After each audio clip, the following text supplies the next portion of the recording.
As an employee of the district, you have a Google Drive account. Well, we also call it Hopkins Apps. One of the apps that is a partner with Google is YouTube.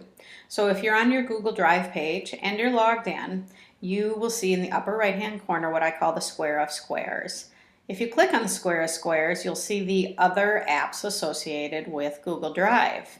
If you don't see YouTube when you first click on it, then you can click on the More option at the bottom and you will eventually find it. So click on that and you will notice that you will be logged into your YouTube account. So there's a couple words that we need to talk about so that you understand the difference between a channel and a playlist and that sort of thing. So you can pretty much click on your account name over on the upper right hand side and see everything that's important to you right here. But in addition, over on the left-hand side, there's a menu, and that's probably the easiest way to get around in YouTube.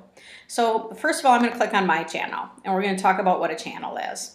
A channel is really like a homepage in YouTube.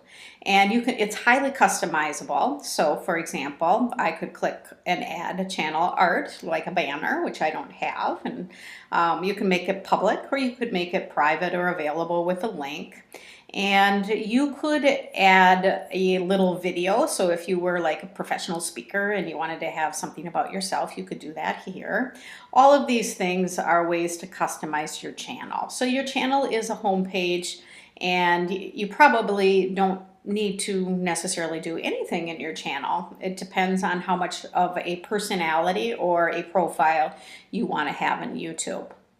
More importantly is your videos. And so I'm going to go ahead and I am going to click on,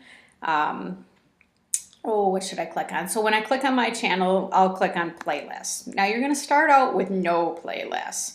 But what a playlist is it is a group of videos that are all around a particular topic. Now, if I create a single playlist, that could be a combination of videos that I've uploaded myself. So you'll notice up here that you can make a screencast and you can upload a video. But if you have a channel, you don't have to have any screencasts and you don't have to have any personal videos that you've made. You can really just create playlists that are collections of videos that exist on YouTube that you have found that describe well or teach a particular concept that would support your curriculum. Like I said, it could also be a combination of your videos that you've uploaded and videos that you found.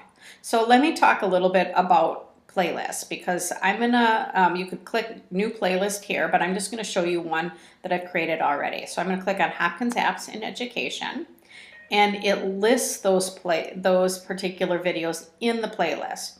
Now you should know that if you're going to delete a video, remove it from your playlist, you click on the X, you hover over the right hand side here. Or if you want to have these in a particular order, you can click on the More button and you can move them around, or you could add notes. Okay, so why, maybe you say a few words why they're important for your students if you're going to make the playlist available on your course webpage.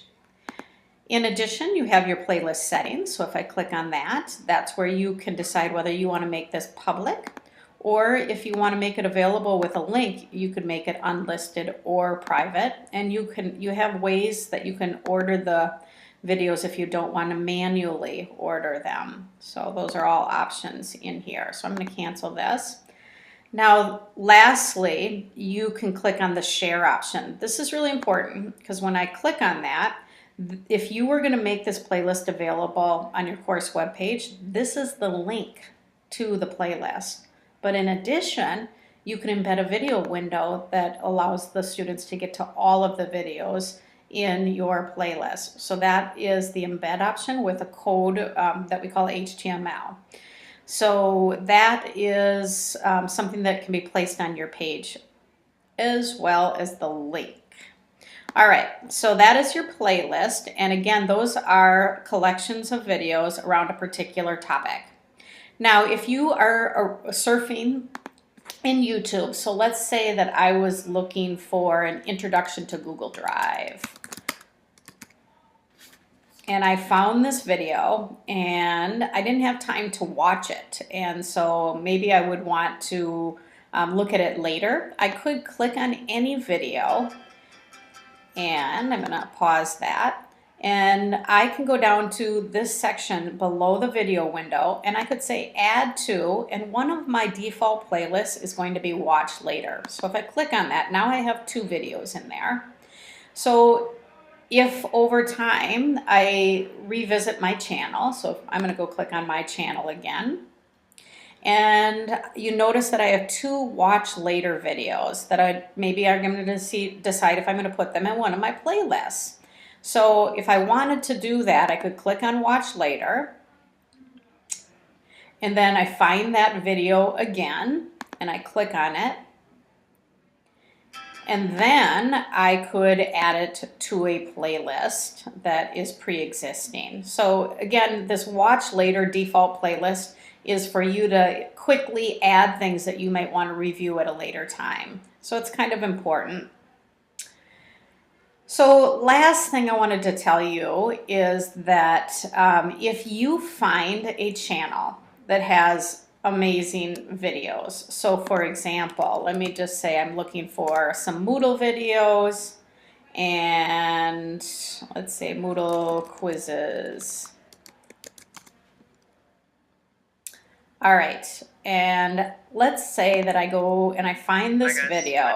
And I'm like, wow, this is outstanding. This guy right here who created this channel, Ravi, he just has some top-notch things. Then what I might do is I can click on the channel name and I can click on the subscribe button. Now this is important because then if he ever publishes a video again, I will get notified by email. And that can be important if you really are interested in the content that a particular channel author is uploading. So notice over here on the left-hand side, when I go to my channel and I'm in my menu on the left-hand side, there's also a part here called subscriptions. So these are the individuals that I am subscribed to because I know that they publish great videos, and I want to get alerted if they make another great video and they upload it to YouTube. So that's important too. All right, that is your tour of your YouTube channel. It's actually something really important that you can use because there's great educational videos on YouTube, and you don't even have to upload any of your own videos to make it worthwhile.